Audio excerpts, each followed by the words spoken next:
Salve, salve, rapaziada! Estamos de volta aí com o nosso curso de comércio internacional. Estamos na unidade temática número 8, tratando de regimes aduaneiros, né? Como a gente vinha falando, a gente cuidou do regime comum de importação lá na nossa primeira unidade de estudo. Depois gastamos aí algumas unidades falando de regimes aduaneiros especiais. Falamos do trânsito aduaneiro, falamos também da admissão temporária, falamos da exportação temporária, falamos ainda do drawback e depois falamos do entreposto aduaneiro.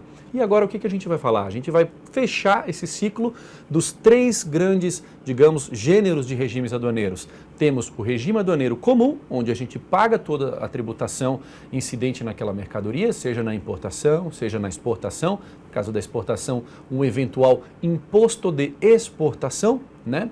Falamos depois dos regimes aduaneiros especiais. Especiais por quê? Porque eu tenho um caráter marcadamente econômico, o governo ele quer desonerar algumas operações para industrializar, para fomentar desenvolvimento econômico. Olha só, a retomada lá com o comércio e desenvolvimento econômico, tema da nossa unidade temática número 1, tudo se liga, tudo se junta. Matéria de comércio, ela é fluida, tudo tem uma relação. Então, falamos aí do caráter marcadamente econômico dos regimes aduaneiros especiais.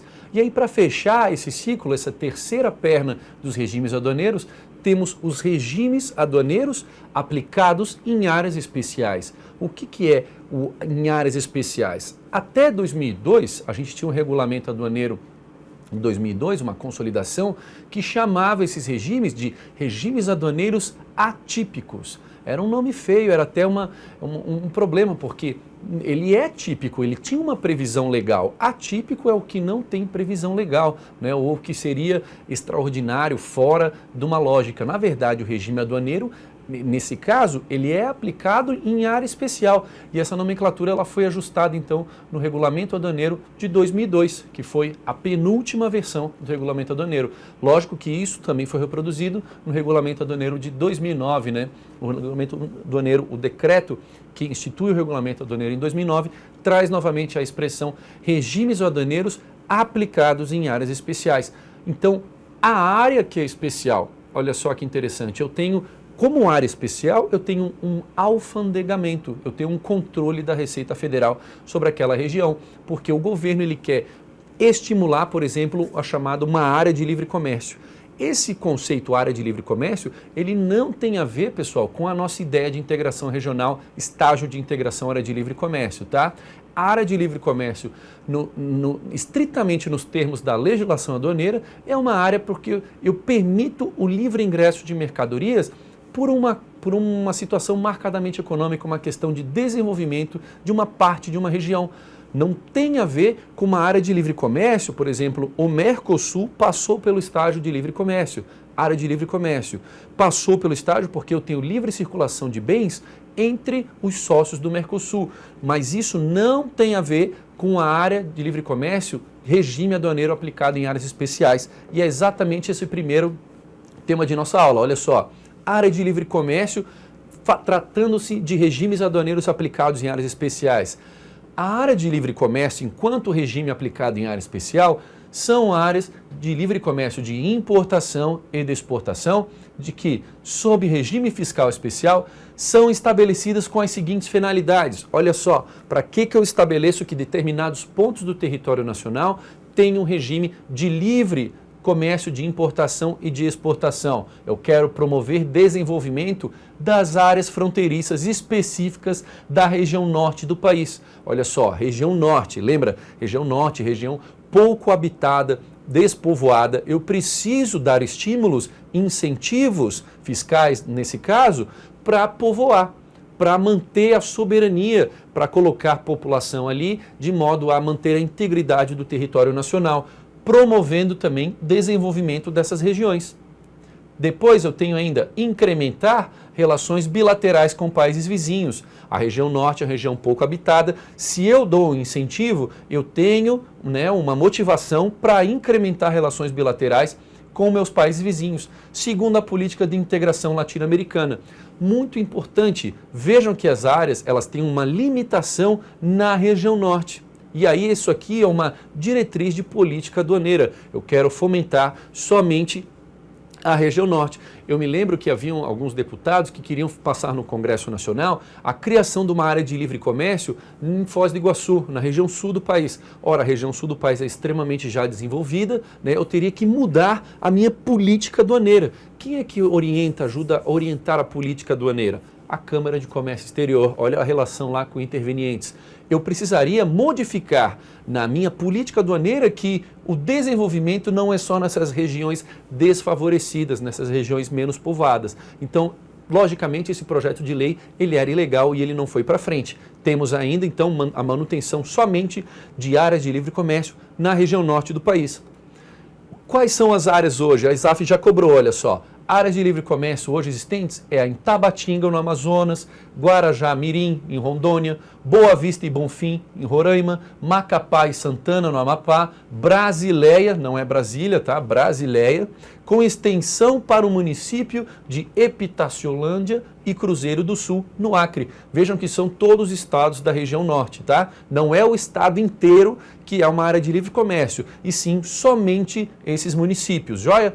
Vendas para Boa Vista e Bonfim e Roraima se equiparam à exportação também para efeitos fiscais. Então, em termos de áreas de livre comércio, a ISAF vai pedir quais são as áreas de livre comércio, onde elas estão localizadas, qual que é a finalidade de uma área de livre comércio enquanto regime aduaneiro aplicado em área especial. Promover desenvolvimento da região norte e incrementar relações bilaterais com países vizinhos, ok? Quem administra? Superintendência da Zona Franca de Manaus, a chamada SUFRAMA. A SUFRAMA vai administrar a Zona Franca de Manaus e as áreas de livre comércio também. Ela tem então, a SUFRAMA, a superintendência, ela administra as importações e as exportações.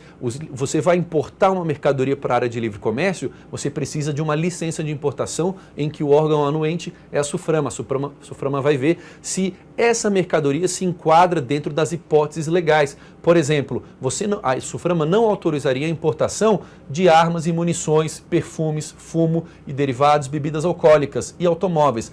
Então temos armas e munições e outros bens supérfluos, né? Geralmente com tributação elevada, como bebidas, perfumes, tem uma tributação, uma carga muito pesada, né, pessoal? Isso não seria autorizado para admissão nessa área de livre comércio com a suspensão dos tributos. Mas é claro que eu poderia admitir isso, eu poderia trazer essas mercadorias para essa área de livre comércio se não fossem para gozar dos benefícios fiscais, certo? Porque do contrário o pessoal nunca teria perfume, nunca estaria perfumado, nunca fumaria um cigarrinho, né? Então não posso também colocar assim ao pé da letra, excluir toda essa importação desses produtos. Eu excluo da aplicação no regime aduaneiro de áreas especiais de área de livre comércio.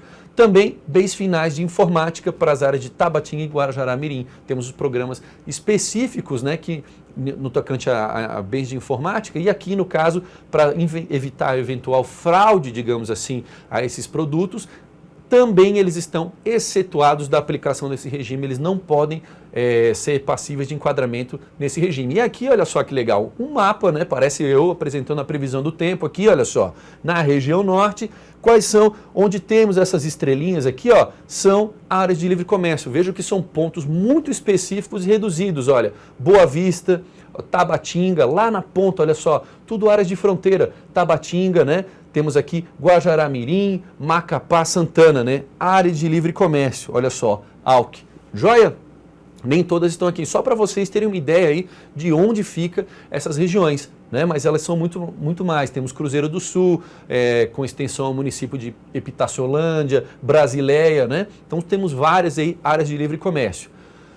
A entrada dos produtos estrangeiros nessa área, então, o que ocorre? Ela tem a suspensão do imposto de importação, suspensão do IPI, esses dois tributos que incidem também na importação.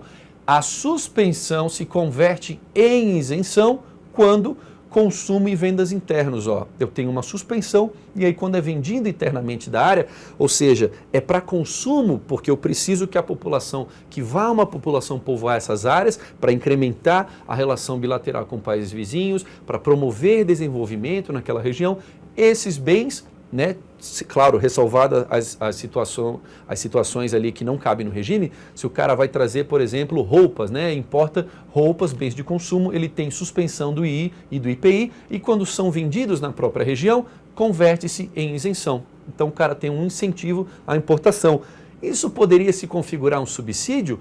Poderia se configurar um subsídio, e esse é o caso, a disputa 472, que a União Europeia entrou contra o Brasil no final do ano passado. Vamos ver o que vai acontecer, qual o desdobramento, qual que é o futuro das áreas de livre comércio, porque é claro que isso aqui, olha só, o cara para vender aqui acaba tendo um subsídio, ele tem uma renúncia fiscal, lembra? Uma contribuição financeira governamental por meio de perdão ou renúncia fiscal, né, específica, e aí se causar um prejuízo, né, acaba tendo aí, podendo ser passível de medida compensatória, ou se for entendido que é um subsídio proibido, um subsídio à exportação, isso também é passível de violação dos acordos da OMC e cabe à Organização Mundial do Comércio aí dizer que é ilegal.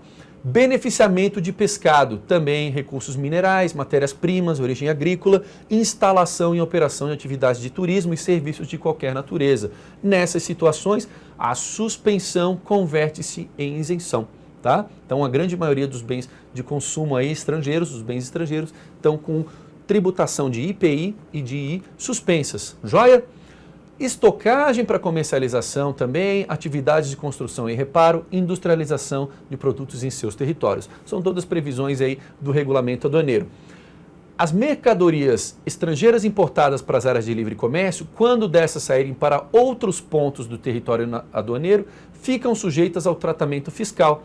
Ora, se eu trouxe para a área de livre comércio, eu fiz um despacho para admissão no regime aduaneiro aplicado em área especial de livre comércio, estou com a tributação suspensa agora de todos eles, ó, II, IPI, PIS importação e COFINS importação. Lembra que se eu vendi no mercado doméstico, só o II e o IPI que tem previsão legal para se converter em isenção, mas eles estão suspensos. Suspensos por quê? Porque se eu, por exemplo, se eu acabar deslocando essa mercadoria para o resto do território nacional, eu sou obrigado a recolher toda essa tributação. Só não tenho que recolher essa tributação quando, logicamente, se eu tiro da área de livre comércio para a Zona Franca de Manaus. Eu estou transferindo de uma área especial para outra área especial. Se eu tiro da Amazônia Ocidental motores de embarcação, alimentos e equipamentos industriais. Ou jogo de uma área de livre comércio para outra. Se eu jogo com essas áreas, é logicamente que eu não preciso recolher integralmente todos os tributos.